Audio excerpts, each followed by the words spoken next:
Hello everyone, Alex Kim here. If you blinked over the last few days, you might have missed one of the loudest signals the metals market has flashed in years. A veteran commodities operator quietly unloading the bulk of his physical silver stack while the crowd is still chanting to the moon. Yeah. At a time when silver feels like a religion to some people, he sold roughly 80% of his physical metal. Not because he turned bearish, not because the long-term thesis died. He sold because the trade changed, and then he took a big chunk of that money and rotated it into something most retail investors ignore until it's already doubled: the miners. Before we go any further, if you want this kind of original research and analysis, support the channel by subscribing right now and drop a comment so I know you're part of this community. Here's why this matters. When an experienced speculator sells into euphoria, it forces you to ask an uncomfortable question. Are you investing or are you emotionally attached? Because those are not the same thing. And that difference could decide who compounds wealth and who becomes exit liquidity. Let's set the stage. Silver has been on a tear. The stories are everywhere. Currency debasement, tight physical supply, industrial demand, solar, electrification, war, politics, you name it. And here's the dangerous part. Most of those stories were true when silver was cheap too, but people didn't care then. They care now because price action made the narrative feel confirmed. That is exactly how bubbles form.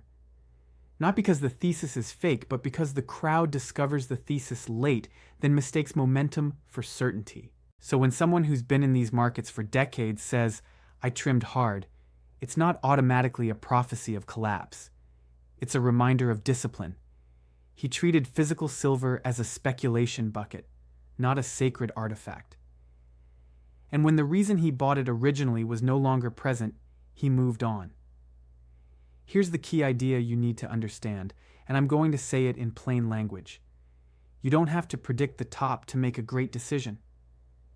You just have to recognize when the risk-reward changed and when another part of the same theme offers a better payoff. Think of it like this. Owning physical silver is like owning the commodity itself. You need the metal price to keep rising, to keep getting paid. But owning quality silver miners is like owning a leveraged operating business. If the price simply stays elevated, the business can explode in profitability.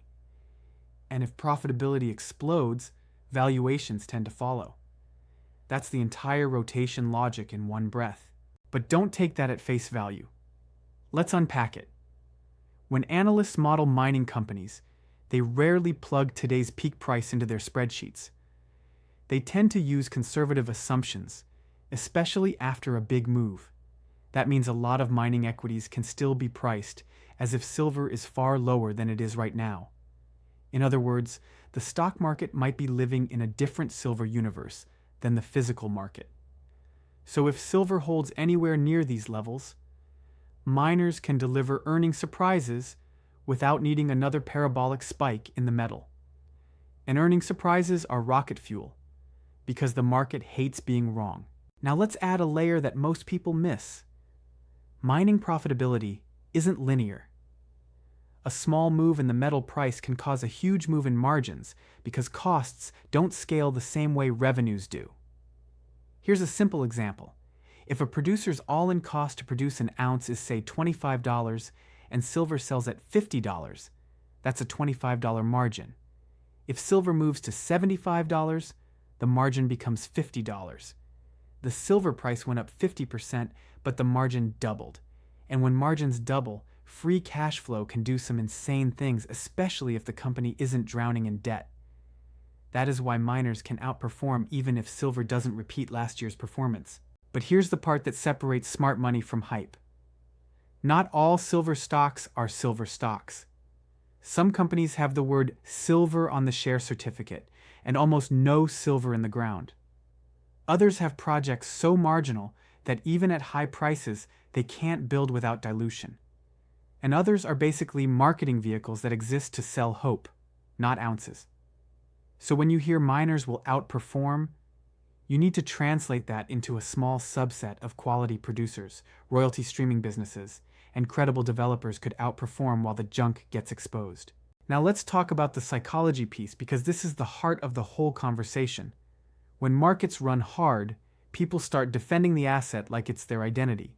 You say correction and they hear attack. You say risk management and they call you a trader. That's not investing. That's tribalism.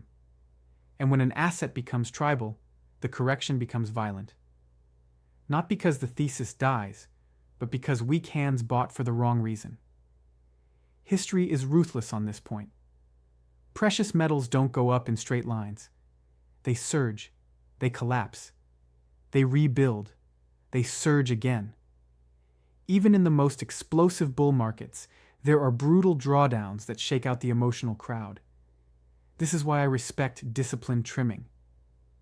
Not because I want you scared, but because I want you alive in the game 10 years from now. So let's talk about the decision that shocked people. Selling physical silver and rotating into miners. What's the real logic? Physical is insurance, but it can also be speculation. If you're stacking silver because you believe you might need it in a monetary storm, that's one framework. If you're stacking because you think it's going to triple in a year, that's another framework. Mixing those two is how people get wrecked. Miners are priced off models, and models lag reality. Physical silver can move fast. Equity analysts update slow. That creates a window where the miners are still discounting old prices while the metal is already living at new prices. If that window is open, the catch-up move can be savage. Miners have multiple ways to win. Silver flat, costs down, new mine coming online, better grades, stronger byproduct credits, improved recoveries, refinancing debt, buybacks, dividends, mergers, and acquisitions. Physical silver has one way to win. Price up. Now, do I think physical silver is useless? Absolutely not. If you're using it as part of your personal insurance plan, keeping a core position makes sense for many people. But if you're running a speculation book, your job is not to worship the metal. Your job is to allocate to the best payoff. And that's where the miners enter the chat. Let's zoom into why so many miners are still underloved. First, the sector carries trauma. People remember the last cycle. They remember dilution. They remember management teams issuing shares like confetti. They remember disasters, permitting problems, community issues, tax changes, coups, floods, energy cost spikes, you name it. That memory keeps capital away. Second, the general stock market has had a long obsession with tech narratives. That starved the real asset space of attention. Even when metals performed, miners often lagged because the cool money didn't want to be there. Third, passive flows matter. A lot of retail money enters via ETFs. ETFs buy what's liquid, not what's undervalued. That can distort valuations and leave certain good names ignored. So yes, the setup can be real, but here's the trap. The junior mania trap is when people assume every little explorer is a lottery ticket. Then they ignore two things that matter more than the drill results: the capital structure and the timeline. A junior can have the greatest deposit on earth and still destroy you if it has to issue shares endlessly to survive. And a junior can have a great deposit and still do nothing for years because permitting, engineering, financing, and politics move at glacier speed. That's why the best operators focus on probability, not possibility. A triple with a high probability beats a 10-bagger with a low probability because most of those 10-baggers never happen. So if you're listening to me right now, ask yourself, are you buying probability or are you paying for a dream? And since I want to hear from you, here's a question for the comments. What do you personally hold as your core metals position? And what do you hold as your speculation position? Now there's another dimension to this rotation that I want to add. Industrial demand is not just a headline. It's a structural force that is changing how the silver market behaves. Silver isn't only money. It's an industrial input. It's a conductor. It's used in electronics, in solar, in medical applications, and in a long list of technologies that scale with electrification. And here's the twist. In many industrial applications, silver demand is relatively price inelastic in the short run. If a manufacturer needs a tiny amount of silver per unit, a higher silver price doesn't immediately reduce usage because the silver is a small slice of the final product cost. That means demand can hold up even when price rises, at least until substitution kicks in. That's one reason why silver can behave differently than gold during certain phases of the cycle. Let me anchor this with a few reference points. In a normal year, global mine supply of silver is roughly in the 800 to 900 million ounce range, give or take. And recycling can add a couple 100 million ounces more. The problem is recycling is not a light switch. It responds with a lag. Households don't instantly liquidate scrap. Factories don't redesign products overnight, and collection networks can't double capacity in a month. Meanwhile, industrial demand keeps pulling silver into electronics, grid equipment, EV-related supply chains, and solar components, where tiny amounts per unit add up to massive totals when you scale production. Now here's the nuance the shortage forever crowd doesn't like to say out loud. Tight does not mean straight up. Tight means sensitive. It means a modest shift in marginal buying can push the price higher than anyone expects. And the same market can also drop hard if the marginal buyer steps away for a few weeks. That's why I keep hammering discipline. The crowd confuses conviction with stubbornness. Conviction is having a plan. Stubbornness is refusing to adapt when the payoff shifts. And here's another tool with real power: the gold to silver ratio. Over long history, it swings like a pendulum.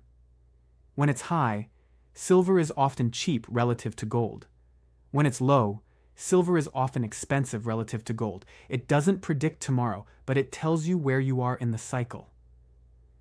After a major silver catch-up run, a lot of the easy relative value upside may already be captured. That doesn't mean silver can't go higher. It means the next phase is usually choppier, more emotional, and far more selective about where the best returns show up. That is exactly where miners start to matter more than memes. Many producers are still valued as if they're selling silver into a much lower internal price assumption than the spot market is showing today. That creates a gap between metal reality and equity assumptions. If that gap closes, it can close quickly, but it won't close evenly. The market will reward operators who can convert high prices into real free cash flow without blowing up their cost base. And it will punish the ones who look great in a bullish tweet, but ugly in an income statement. So here's a practical way to think about it. If silver simply stays elevated, the best miners should be able to do at least one of three things: pay down debt and de-risk the business, which reduces the discount rate investors apply; return capital through dividends or buybacks, which forces a re-rating because income investors show up and the shareholder base improves; fund growth internally, meaning fewer dilutive raises. Those outcomes aren't guaranteed, but they're measurable. You can track them quarter by quarter and see who is serious. Now let me hit you with a counterpoint that can save you real money. There's a popular idea that miners are cheap, therefore miners must rise. That's not automatically true. Sometimes miners are cheap because the market is pricing in real risks: jurisdiction uncertainty, cost inflation, short reserve life, weak grades, messy acquisitions, hedging mistakes, or management teams that treat shareholders like an ATM. Cheap can stay cheap.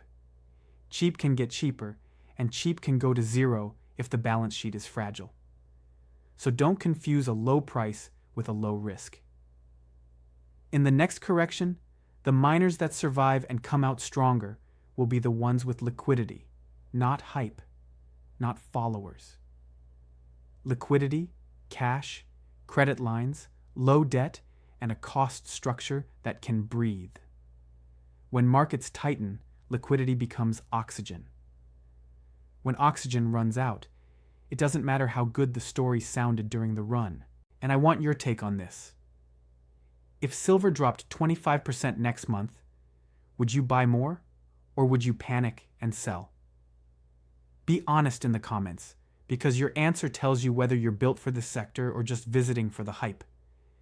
But I'm going to challenge one popular claim right now. A lot of people say silver shortages guarantee higher prices forever. That's sloppy. Supply constraints can support prices, but markets also respond.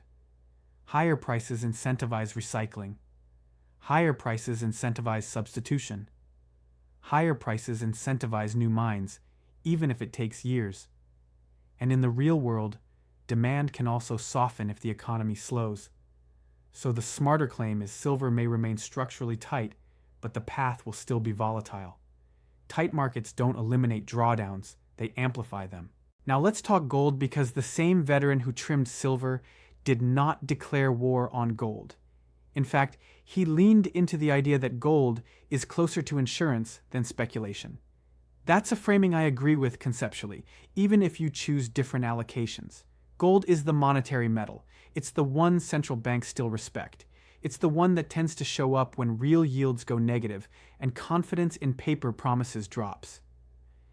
But here's something that needs to be said with courage. Gold can also hurt you in the short term. It can drop 30% and still be in a bull market. If you can't emotionally handle that, you will sell at the worst time and then curse the metal. So the question becomes, what would change the gold thesis? This operator laid out 3 big conditions. Real fiscal discipline, not speeches, not promises, actual numbers, balanced budgets, and a credible path to reducing debt burdens relative to economic output. Dealing with the uncomfortable liabilities, the promises that aren't always on the front page of the balance sheet, pensions, healthcare commitments, and other obligations that grow over time. Positive real yield. Not I'm getting 4%. Real yield. Meaning your return beats the true inflation you experience in life.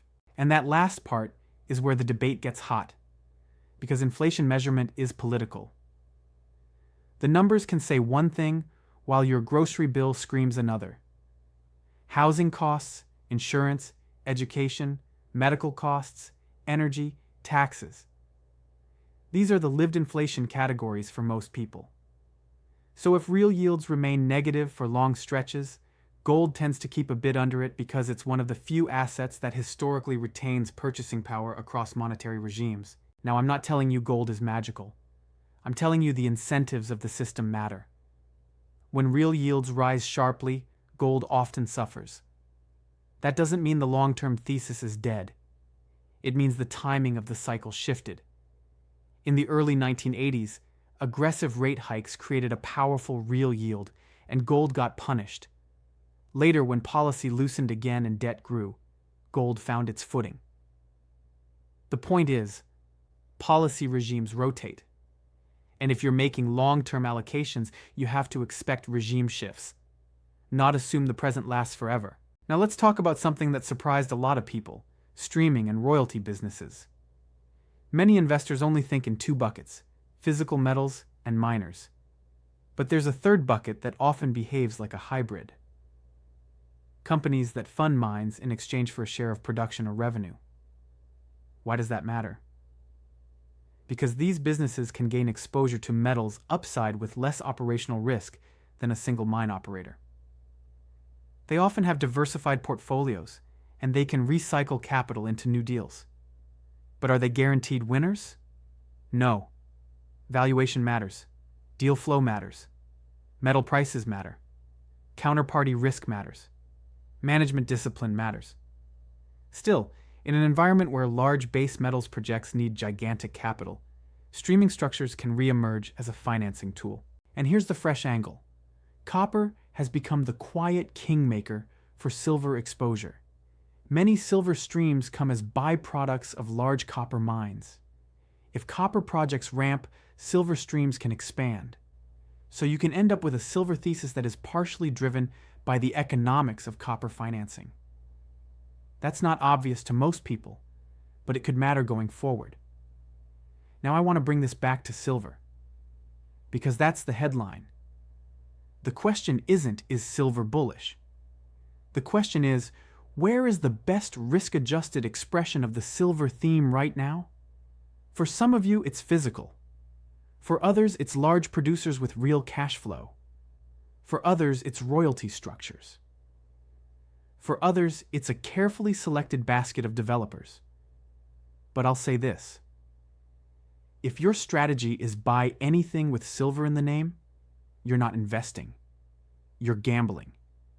And I'm not saying that to insult anyone. I'm saying it to protect you. Now let's talk dilution and the management trap. In bull markets, capital becomes easy. Companies raise money at higher prices. That sounds good, but it can become toxic. Management starts thinking the market will always fund them. Projects expand, costs creep, compensation grows, share counts balloon.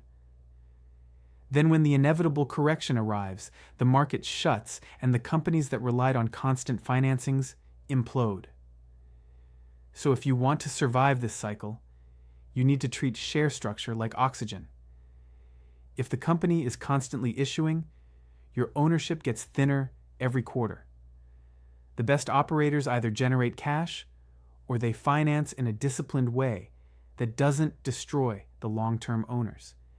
This is also where the difference between producers and dreamers becomes clear. Producers can self-fund. Developers can sometimes get strategic financing. Explorers often live on dilution. So be careful where you place your speculative capital. Now let me pause and make this personal because this channel isn't just about charts and numbers. It's about building a smarter community. If any of you are doing well right now, if you've made a smart move, if you've improved your finances, share your success story in the comments.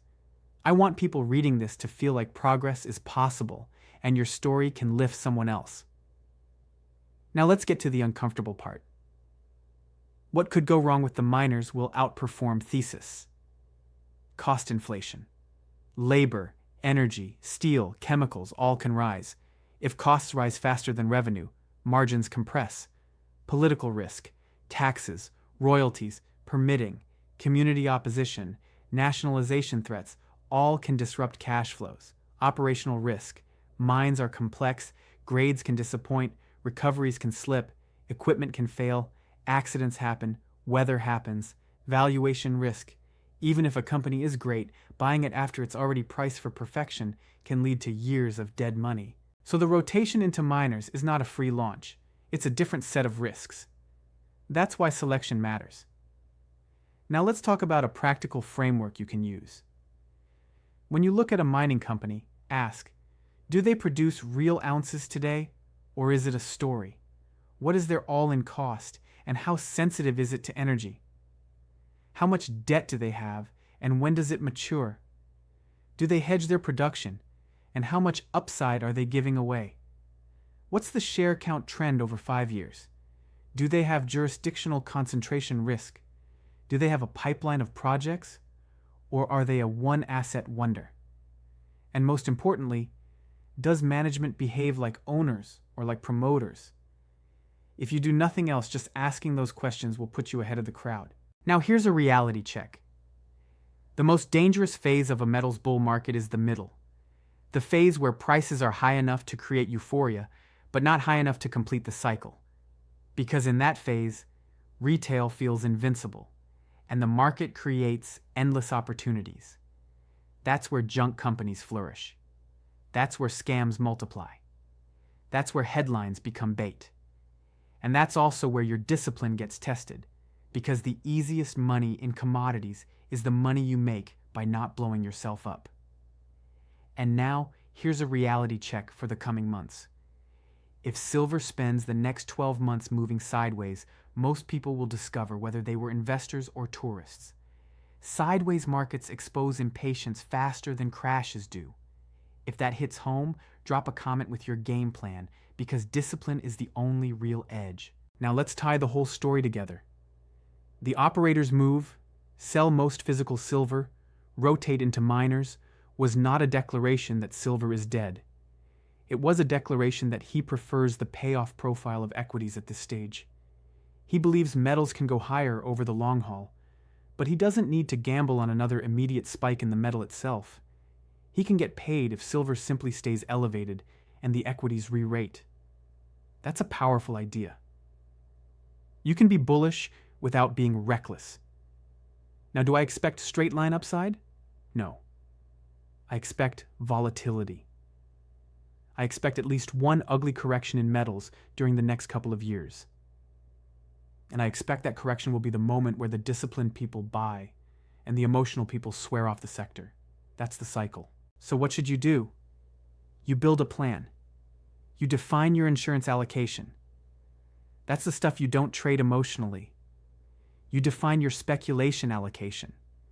That's the stuff you rotate when the payoff changes. You keep cash because cash is optionality. You avoid worshiping assets. And you learn to love being early when the thesis is hated, not late when the thesis is trending. That's the real advantage. Now, as we wrap up, I'll repeat the practical takeaways. Physical silver can be an insurance tool and a speculation tool, but you must know which you're holding and why. Miners can outperform when metal prices are high and equity valuations still discount lower prices, but only the right miners, not the hype names. Streaming and royalty structures can offer diversified exposure, but valuation and deal quality still matter. Gold remains the long-term hedge against negative real yields and fiscal drift, but it will still be volatile. And finally, none of this works if you don't control your emotions. So do me a favor. If you got value from this breakdown, hit subscribe. And if you're winning right now, drop your success story in the comments. Tell us what worked for you, what mistake you avoided, what lesson you learned. Your story might be the spark someone else needs. All right, one last thing, and this matters. Everything you heard here is for educational purposes only.